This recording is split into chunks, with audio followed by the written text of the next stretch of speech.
ನಾಳೆ ಅಕ್ಟೋಬರ್ 27ನೆಯ ತಾರೀಕು ಕಾರ್ತಿಕ ಸೋಮವಾರದ ದಿನ ತೆಂಗಿನಕಾಯಿಯಿಂದ ಯಾವ ಕೆಲಸವನ್ನ ಮಾಡಿದರೆ ಶಿವಾನುಗ್ರಹ ಪ್ರಾಪ್ತಿಯಾಗಿ ವರ್ಷ ಪೂರ್ತಿ ಶಿವನ ಅನುಗ್ರಹ ನಿಮ್ಮ ಜೊತೆಗಿರುತ್ತೆ.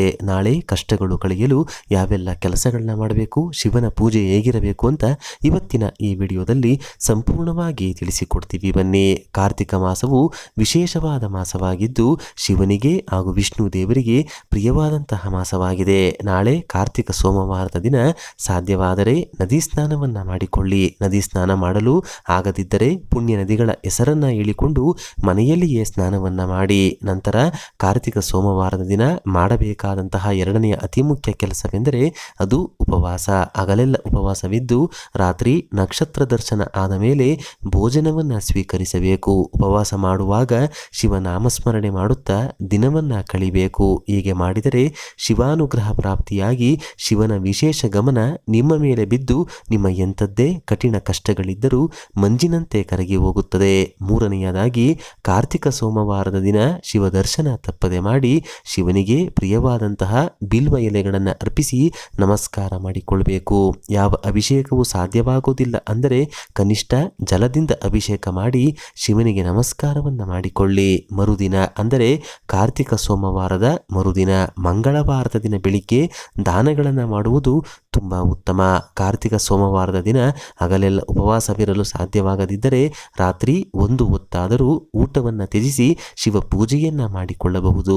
ಕಾರ್ತಿಕ ಸೋಮವಾರದ ದಿನ ಉಪವಾಸ ಇರಲು ಸಾಧ್ಯವಿಲ್ಲ, ಕಾರ್ತಿಕ ಸ್ನಾನ ಮಾಡಲು ಕೂಡ ಸಾಧ್ಯವಿಲ್ಲ ಎನ್ನುವವರು ತಿಲದಾನವನ್ನ ಮಾಡಬೇಕು. ಅಂದರೆ ಎಳ್ಳನ್ನು ದಾನವಾಗಿ ನೀಡಬೇಕು. ಶಿವನ ದೇಗುಲದಲ್ಲಿ ಅಥವಾ ಮನೆಗೆ ಸಮೀಪವಾಗಿ ಎಳ್ಳನ್ನು ಬ್ರಾಹ್ಮಣರಿಗೆ ದಾನವಾಗಿ ನೀಡಬೇಕು. ಇದರಿಂದ ಕಾರ್ತಿಕ ಸೋಮವಾರದ ಫಲ ಸಿಕ್ಕು ಶಿವಾನುಗ್ರಹದಿಂದ ಅಷ್ಟೈಶ್ವರ್ಯ ಪ್ರಾಪ್ತಿಯಾಗುತ್ತೆ.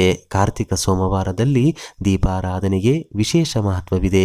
ಸೋಮವಾರದ ದಿನ ಶಿವನ ದೇಗುಲದಲ್ಲಿ ಪ್ರವೇಶ ದ್ವಾರದ ಬಳಿ ದೀಪಗಳನ್ನು ಬೆಳಗಿಸಬೇಕು. ನಂತರ ನಂದೀಶ್ವರನ ಬಳಿ ದೀಪಗಳನ್ನು ಬೆಳಗಿಸಬೇಕು. ಶಿವನ ಗರ್ಭಗುಡಿಗೆ ಸಮೀಪವಾಗಿ ದೀಪಗಳನ್ನು ಬೆಳಗಿಸಬೇಕು. ಹೀಗೆ ಶಿವನ ದೇಗುಲದಲ್ಲಿ ಈ ಮೂರು ಪ್ರದೇಶಗಳಲ್ಲಿ ದೀಪಾರಾಧನೆ ಮಾಡುವುದರಿಂದ ಶಿವನ ಅಖಂಡ ಕೃಪೆ ನಿಮಗೆ ಪ್ರಾಪ್ತಿಯಾಗುತ್ತೆ. ಈ ದಿನ ಮಹಾಶಿವನಿಗೆ ಅತ್ಯಂತ ಪ್ರಿಯವಾದ ನೈವೇದ್ಯ ಎಂದರೆ ಅದು ಕಬ್ಬಿನ ಹಾಲಿನ ನೈವೇದ್ಯ. ಈ ನೈವೇದ್ಯವನ್ನು ಕಾರ್ತಿಕ ಸೋಮವಾರದ ದಿನ ಶಿವನಿಗೆ ಅರ್ಪಿಸಿ ಕೈ ಮುಗಿದರೆ ನಿಮ್ಮ ಯಾವುದೇ ಇಷ್ಟಾರ್ಥಗಳು ಕೋರಿಕೆಗಳು ಇದ್ದರೆ ಶೀಘ್ರವಾಗಿ ನೆರವೇರುತ್ತವೆ. ಹಾಗೆಯೇ ಕಾರ್ತಿಕ ಸೋಮವಾರದ ದಿನ ಶಿವನ ಶೀಘ್ರ ಅನುಗ್ರಹಕ್ಕೆ ಮರೆಯದೆ ತೆಂಗಿನಕಾಯಿಯ ದೀಪಾರಾಧನೆಯನ್ನ ಮಾಡಿಕೊಳ್ಳಬೇಕು. ಈ ದೀಪವನ್ನು ಹೇಗೆ ಬೆಳಗಿಸಬೇಕು ಅಂತ ನೋಡೋದಾದ್ರೆ ನಾಳೆ ಸಂಜೆ ಸಮಯದಲ್ಲಿ ಪ್ರದೋಷ ಕಾಲದಲ್ಲಿ ಈ ದೀಪಾರಾಧನೆಯನ್ನ ಮಾಡಿಕೊಳ್ಳಬೇಕು. ದೇವರ ಕೋಣೆಯಲ್ಲಿ ಒಂದು ಮಣೆಯ ಮೇಲೆ ಒಂದು ತಟ್ಟೆಯನ್ನ ಇಟ್ಟು 5 ಕಡೆ ಅರಿಶಿಣ ಕುಂಕುಮದ ಬೊಟ್ಟನ್ನ ಇಡಬೇಕು. ತಟ್ಟೆಯ ಮಧ್ಯಭಾಗದಲ್ಲಿ ಗಂಧದಿಂದ ಸ್ವಸ್ತಿಕ್ ಅಥವಾ ಓಂ ಚಿಹ್ನೆಯನ್ನ ಬರೆಯಬೇಕು. ಸ್ವಸ್ತಿಕ್ ಚಿಹ್ನೆಗೆ 4 ಕಡೆ ಅರಿಶಿಣ ಕುಂಕುಮದ ಬೊಟ್ಟನ್ನ ಇಟ್ಟು ಅದರ ಮೇಲೆ ಅಕ್ಕಿಯನ್ನು ಗುಡ್ಡೆಯ ರೀತಿ 3 ಇಡಿಯಷ್ಟು ಹಾಕಬೇಕು. ಒಂದು ಚೆನ್ನಾಗಿ ಇರುವಂತಹ ತೆಂಗಿನಕಾಯಿಯನ್ನು ಅರಿಶಿಣದ ನೀರಿನಿಂದ ತೊಳೆದು ನಂತರ ಹೋಳುಗಳನ್ನಾಗಿ ಮಾಡಿ ಆ ತೆಂಗಿನಕಾಯಿಯ 2 ಹೋಳುಗಳನ್ನ ಅಕ್ಕಿಯ ಮೇಲಿಟ್ಟು ತೆಂಗಿನಕಾಯಿಯ ಹೋಳುಗಳಿಗೆ 5 ಕಡೆ ಗಂಧ ಅಥವಾ ಕುಂಕುಮದ ಬೊಟ್ಟನ್ನ ಇಡಬೇಕು. ಕೊಬ್ಬರಿ ಎಣ್ಣೆ, ಎಳ್ಳೆಣ್ಣೆ ಅಥವಾ ತುಪ್ಪದ ಸಹಾಯದಿಂದ ದೀಪಾರಾಧನೆಯನ್ನ ಮಾಡಬೇಕು. ದೀಪಕ್ಕೆ 2 ಬತ್ತಿಗಳನ್ನ ಸೇರಿಸಿ 1 ಬತ್ತಿಯಾಗಿ ಮಾಡಿ 3 ಬತ್ತಿಗಳಿಂದ ದೀಪವನ್ನ ಬೆಳಗಿಸಬೇಕು.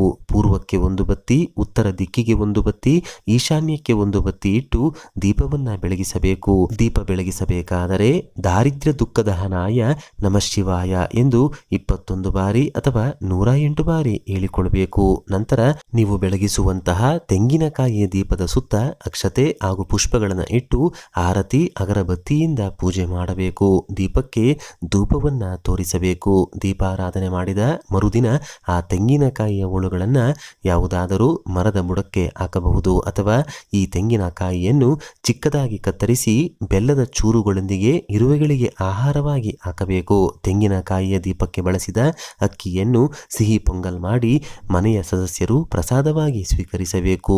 ನೀವು 2 ತೆಂಗಿನಕಾಯಿಯ ಹೋಳಿನಲ್ಲೂ ದೀಪವನ್ನು ಬೆಳಗಿಸಬಹುದು ಅಥವಾ 1 ತೆಂಗಿನಕಾಯಿಯ ಹೋಳಿನಲ್ಲಿ ದೀಪ ಬೆಳಗಿಸಿ ಮತ್ತೊಂದರಲ್ಲಿ ಸಿಹಿ ನೈವೇದ್ಯವನ್ನ ಇರಿಸಬಹುದು. ಈ ಒಂದು ವಿಶೇಷ ದೀಪವನ್ನು ನಾಳೆ ಅಥವಾ ಕಾರ್ತಿಕ ಮಾಸದ ಯಾವುದೇ ಸೋಮವಾರದ ದಿನ ಬೆಳಗಿಸುವುದರಿಂದ ಮನೆಗೆ ದೈವಬಲ ಶಿವಬಲ ಪ್ರಾಪ್ತಿಯಾಗುತ್ತದೆ. ಉಂಟಾಗುತ್ತೆ. ತಿಳಿದು ತಿಳಿಯದೆ ಮಾಡಿದ ಪಾಪಗಳೆಲ್ಲ ಕಳೆದು ಕಷ್ಟಗಳು ದೂರವಾಗಿ ಹಣದ ಏಳಿಗೆ, ಆರೋಗ್ಯ ವೃದ್ಧಿ ಉಂಟಾಗುತ್ತೆ. ಶಿವನ ಅನುಗ್ರಹದಿಂದ ಕಠಿಣ ಕೆಲಸಗಳು ಕೂಡ ಸುಲಭವಾಗುತ್ತೆ. ನೋಡಿದ್ರಲ್ಲ, ಕಾರ್ತಿಕ ಸೋಮವಾರದ ದಿನ ಮನೆಯಲ್ಲಿ ಯಾವ ನಿಯಮಗಳನ್ನ ಪಾಲಿಸ್ಬೇಕಂತ ಇವತ್ತಿನ ಈ ವಿಡಿಯೋದಲ್ಲಿ ತಿಳಿಸ್ಕೊಟ್ಟಿದ್ದೀವಿ. ಈ ಮಾಹಿತಿ ನಿಮಗೆ ಇಷ್ಟವಾದರೆ ತಪ್ಪದೆ ಓಂ ನಮಃ ಶಿವಾಯ ಅಂತ ಬರೆದು ಈ ವಿಡಿಯೋನ ಪ್ರತಿಯೊಬ್ಬರಿಗೂ ಶೇರ್ ಮಾಡಿ. ಮುಂದಿನ ಬಾರಿ ಮತ್ತೊಂದು ವಿಶೇಷ ದೈವ ಮಾಹಿತಿಯೊಂದಿಗೆ ನಮ್ಮ ದೇಗುಲ ದರ್ಶನ ಕರ್ನಾಟಕ ಚಾನಲ್ ಮೂಲಕ ಭೇಟಿಯಾಗೋಣ. ಧನ್ಯವಾದ ಸ್ನೇಹಿತರೆ.